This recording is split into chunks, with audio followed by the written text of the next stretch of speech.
ખબરોમાં બન્યા રહેવા માટે બેલ આઇકોન દબાવો અને એબીપી અસ્મિતાને સબસ્ક્રાઇબ કરો। ગુજરાતમાં ચાલુ વર્ષે અતિવૃષ્ટિમાં અસરગ્રસ્ત થયેલા 20 જિલ્લાઓમાંથી 18,95,501 ખેડૂતોએ સહાય માટે અરજી કરી। 31 ઓક્ટોબરના અરજી સ્વીકારવાના છેલ્લા દિવસે પણ મોટી સંખ્યામાં ખેડૂતોએ અરજીઓ કરી। ખેડૂતોને હેક્ટર દીઠ 10,000ની સહાય આપવામાં આવનાર છે, જેમાં મહત્તમ સહાય 2 હેક્ટરની જ મળશે। આગામી 15 દિવસમાં ખેડૂતોને સહાયની સંપૂર્ણ રકમ ચૂકવાઈ જશે તેવો અધિકારીઓએ દાવો કર્યો છે। રાજ્યમાં સૌથી વધુ અરજીઓ રાજકોટ જિલ્લામાંથી 2,13,977 અરજીઓ આવી છે। ત્યારબાદ અમરેલી, ભાવનગર, સુરેન્દ્રનગર અને કચ્છમાંથી અતિવૃષ્ટિ સહાય માટે ખેડૂતોએ મહત્તમ અરજીઓ કરી।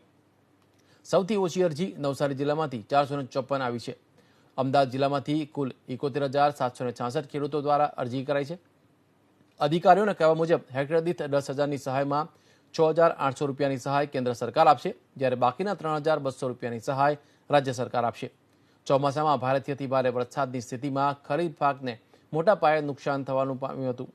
દિવસો સુધી ખેતરોમાં પાણી ભરાયેલા રહેતા પાક કોહવાઈ ગયો હતો।